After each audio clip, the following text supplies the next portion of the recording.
कई लोग हमेशा पूछते हैं कि इंग्लिश का कुछ रोल है क्या बीपीएससी में।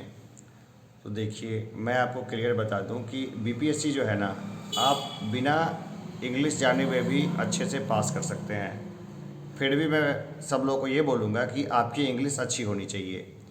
इंग्लिश अच्छी होनी क्यों चाहिए? देखिए, आपने प्री क्वालिफाई किया। प्री में जो है आपकी कहीं भी इंग्लिश की ज़रूरत नहीं होती है। मेंस आप आंसर राइटिंग करते हैं तो मेंस में भी आपकी कहीं पर भी इंग्लिश की ज़रूरत नहीं होती है। आप बिना इंग्लिश जाने हुए प्री और मेंस अच्छे से क्वालिफाई कर जाएंगे। अब एक फेज रहा इंटरव्यू का फेज। तो इंटरव्यू का जो फेज है, इंटरव्यू के फेज में ये होता है कि आपको बोर्ड कौन सा मिला। हो सकता है आपको ऐसा बोर्ड मिल जाए जिसके कि अध्यक्ष हिंदी नहीं समझते हों या हिंदी उनको नहीं आती हो, बिल्कुल भी नहीं आती हो। वैसे कंडीशंस में वो जो प्रश्न पूछेंगे, हो सकता है वो प्रश्न इंग्लिश में हो। आप उसका जवाब हिंदी में दे सकते हैं, लेकिन उसके लिए आपको इंग्लिश अंडरस्टैंड करना होगा, समझना होगा। तो इस हिसाब से अगर आपका लक अच्छा है तो आपको हिंदी भाषी बोर्ड मिलेगा और आपका काम हो जाएगा। लेकिन किसी भी वजह से अगर आपको वो बोर्ड अगर हिंदी भाषी नहीं मिल के इंग्लिश भाषी बोर्ड अगर मिल गया, जहाँ पे सभी लोग अंग्रेजी जानते हैं, बोलते हैं, समझते हैं, तो वहाँ पर आपको परेशानी हो जाएगी। और ये परेशानी जो है ना, वो कई बार छोटे शहरों के या गांव घर के बच्चों को बहुत भारी पड़ती है। कई सारे आपने अधिकारी देखे होंगे जो कम अंग्रेजी जानने के बावजूद भी अधिकारी होंगे, लेकिन ऐसा एक भी अधिकारी नहीं होगा जिसको अंग्रेजी बिल्कुल भी ना आती हो। जो इंग्लिश है वो काम चलाऊ अंग्रेजी, काम चलाऊ नहीं, एक ठीक ठाक अंग्रेजी हर कोई सीख सकता है और बहुत कम समय में। मुझे लगता है कि 3 से 4 महीने जो है ना वो काफ़ी हैं। और मैंने इसी हिसाब से इस जगह को चुना क्योंकि मुझे यहाँ से अधिकारी बनाना है। जहाँ से मैं ये रिकॉर्ड कर रहा हूँ वीडियो, ये शुद्ध रूप से एकदम ग्रामीण क्षेत्र है। और ग्रामीण क्षेत्र में जो व्यवस्था होती है अंग्रेजी की, वो हम सब जानते हैं कि कितनी ख़राब अंग्रेजी होती है ग्रामीण क्षेत्र में। क्यों? क्योंकि स्कूल लेवल पे इसकी पढ़ाई नहीं होती। क्यों नहीं होती पढ़ाई? क्योंकि 10th क्लास में, जो 10th क्लास है, 10th क्लास में इंग्लिश जो है वो अनिवार्य विषय नहीं रह गई है। तो 10th क्लास में जब इंग्लिश अनिवार्य नहीं है तो इंग्लिश पढ़ता ही कौन है?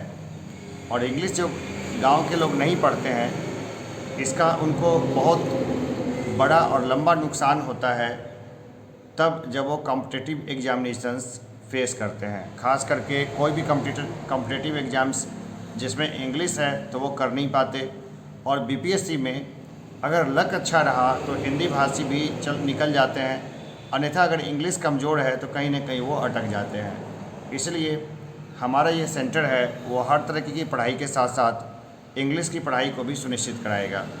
और हम लोग इसी मंडे से वो कार्यक्रम भी शुरू कर रहे हैं जहाँ पे सभी लोग, यानी कि देखिए कार्यक्रम एकदम सीधा है कि 6ठी के बाद का हर विद्यार्थी, भले वो ग्रेजुएशन का क्यों ना हो, वो एक ही क्लास में इंग्लिश स्पोकन सीख ले।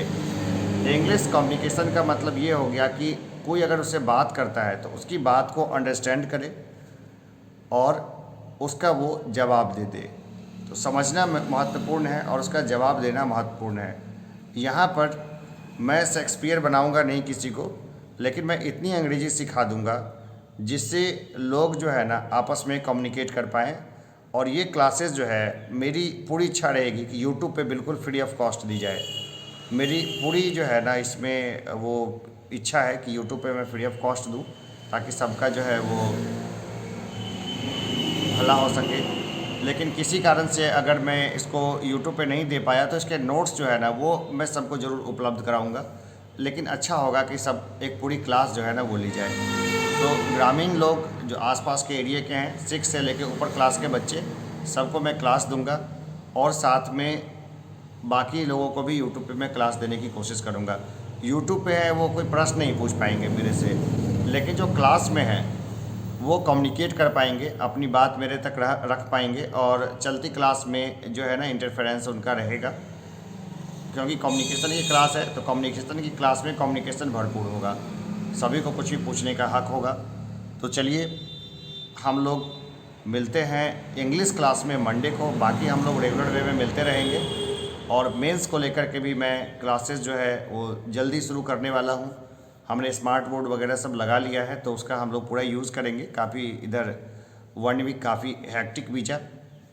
अब हम लोग जो है ना बीपीएससी की हर क्लास को रेगुलर करेंगे और तरीके से करेंगे। पहले मैं अकेला था लेकिन अब एक अच्छी टीम है और वो टीम जो है ना आप लोग को हर कदम पे बदल देगी। चलिए अभी के लिए इतना ही, फिर मिलते हैं एक ब्रेक के बाद। जय हिंद।